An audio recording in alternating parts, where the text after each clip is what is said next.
ভারতবর্ষে সম্প্রীতির রং কি? গেরুয়া, সাদা নাকি সবুজ? যদি বলি ভারতবর্ষের সম্প্রীতির রং লাল, চমকে উঠবেন। ভারতবর্ষে হিন্দুদের উৎসব হোক বা মুসলিমদের, বারবারই মাটি রাঙা হয়েছে হিন্দুদের রক্তে। দিল্লিতে গায়ে হোলির রং লাগার জন্য কুপিয়ে খুন করা হয়েছিল তরুণ কুমারকে। আর এবার কোরবানি ঈদেও হিন্দুর রক্তে রাঙা হলো ভারত ভূমি।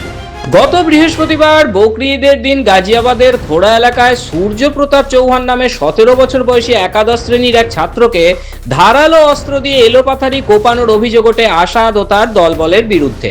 গুরুতর জখম অবস্থায় সূর্য প্রতাপকে দ্রুত হাসপাতালে নিয়ে যাওয়া হলে চিকিৎসকরা তাকে মৃত বলে ঘোষণা করেন। জানা গিয়েছে আসাদ নাকি সূর্য প্রতাপের বন্ধু ছিল। হাতে কলমে কোরবানি দেখানোর জন্যই সূর্য প্রতাপের পেটে ছুরি ঢুকিয়ে দেয় তারই পাড়ার মুসলিম বন্ধু।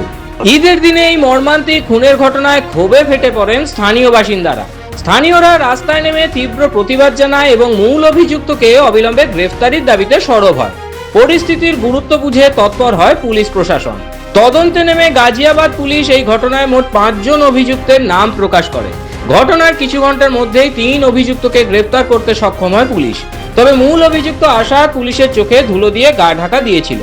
তাকে ধরার জন্য পুলিশের বিশেষ টিম গঠন করা হয় এবং আসাদের মাথার দাম 50,000 টাকা ঘোষণা করা হয়। শনিবার রাতে পুলিশ গোপন সূত্রে খবর পায় আসাদ এলাকা ছেড়ে পালানোর ছক কষছে। খবর পাওয়া মাত্রই পুলিশ বিভিন্ন মোড়ে ব্যারিকেড বসিয়ে চিরুনি তল্লাশি শুরু করে। এমন সময়ে একটি মোটর সাইকেলের পিছনে আসাদকে বসে থাকতে দেখে পুলিশ তাকে থামানোর চেষ্টা করে। নিজেকে বাঁচাতে পুলিশকে লক্ষ্য করে এলোপাথারি গুলি চালাতে শুরু করে আসাদ। আত্মরক্ষার্থে পাল্টা গুলি চালায় পুলিশ বাহিনীও। দুপক্ষের এই গুলির লড়াইয়ে এক পুলিশ কর্মী আহত হন। খানিকক্ষণ সংঘর্ষ চলার পর গুলিবিদ্ধ অবস্থায় আসাদকে উদ্ধার করে হাসপাতালে নিয়ে যাওয়া হলে চিকিৎসকরা তাকে মৃত বলে ঘোষণা করেন। এনকাউন্টারের সময় মোটরসাইকেল চালক অর্থাৎ আসাদের অন্য এক সহযোগী অন্ধকারের সুযোগ নিয়ে আবারও পালিয়ে যেতে সক্ষম হয়। বর্তমানে পুলিশ তাকে হন্যে হয়ে খুঁজছে। এদিকে মূল হত্যাকারীর এই পরিণতিতে সূর্য প্রতাপের মা জানিয়েছেন, আসাদের যে দশা হয়েছে বাকি অভিযুক্তদেরও যেন ঠিক একইভাবে কঠোরতম শাস্তি দেওয়া হয়।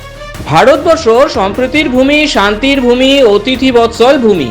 ভারত ভূমিতে যুগে যুগে শক, হুন, পাঠান, মুঘল এসেছে আক্রমণকারী হিসেবে। ভারতের ভূমিতে তারা একাত্ম হয়ে গিয়েছে, কিন্তু এই সম্প্রতির ভারতে যখনই কেউ অশান্তির মতলবে সেটাকে নষ্ট করার চেষ্টা করে তখন তাদের এমনই শাস্তি হওয়া উচিত। ব্যুরো রিপোর্ট, মাধ্যম।